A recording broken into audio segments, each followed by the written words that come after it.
ایک دفعہ موسیٰ علیہ السلام اللہ تعالیٰ سے باتیں کرنے کے لیے کوہ طور پر جا رہے تھے، تو راستے میں ایک پتھر کی رونے کی آواز آئی، تو موسیٰ علیہ السلام نے اس پتھر سے پوچھا کہ تم کیوں رو رہے ہو؟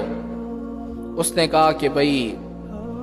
قیامت مجھے اللہ تعالیٰ کا ڈر ہے کہ کہیں قیامت والے دن اللہ تعالیٰ مجھے بھی جہنم میں نہ ڈال دے، یعنی پتھر کو فکر ہے کہ اللہ تعالیٰ مجھے جہنم میں نہ ڈال دے۔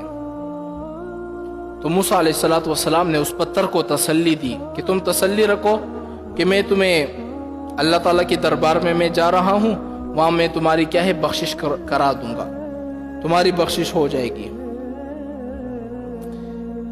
تو موسیٰ علیہ السلام کوہ طور پر چلے گئے، وہاں پر اللہ تعالیٰ سے ملاقات ہو گئی، اللہ تعالیٰ سے باتیں کر رہے تھے،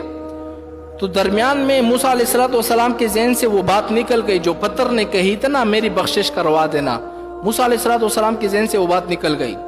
جب موسیٰ علیہ السلام اللہ تعالیٰ سے باتیں کر رہے تھے تو جیسے واپس ہونے لگے تو اللہ تعالیٰ نے موسیٰ علیہ السلام کو یاد دلایا کہ وہ پتھر والا معاملہ تم بھول گئے جو تم نے اس سے وعدہ کیا تھا کہ میں اللہ تعالیٰ کے یہاں تمہاری بخشش کروا دوں گا۔ تو موسیٰ علیہ السلام نے کہا ہاں یا اللہ، اس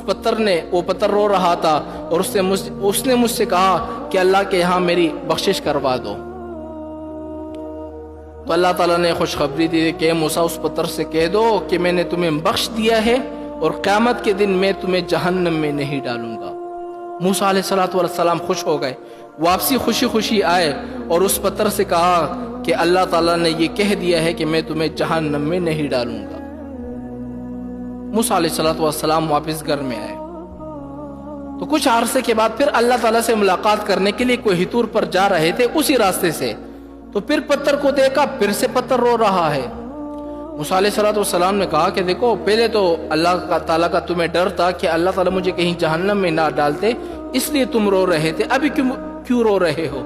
اس نے کہا کہ پہلے میں اللہ تعالیٰ کے ڈر کی وجہ سے رو رہا تھا، اب میں اللہ تعالیٰ کی محبت میں رو رہا ہوں کہ جس اللہ تعالیٰ نے مجھے اس ایسی نعمت سے نوازا کہ اللہ تعالیٰ نے فرما دیا کہ میں تمہیں جہنم میں نہیں ڈالوں گا، یہی میرے لیے سب سے بڑی بات ہے۔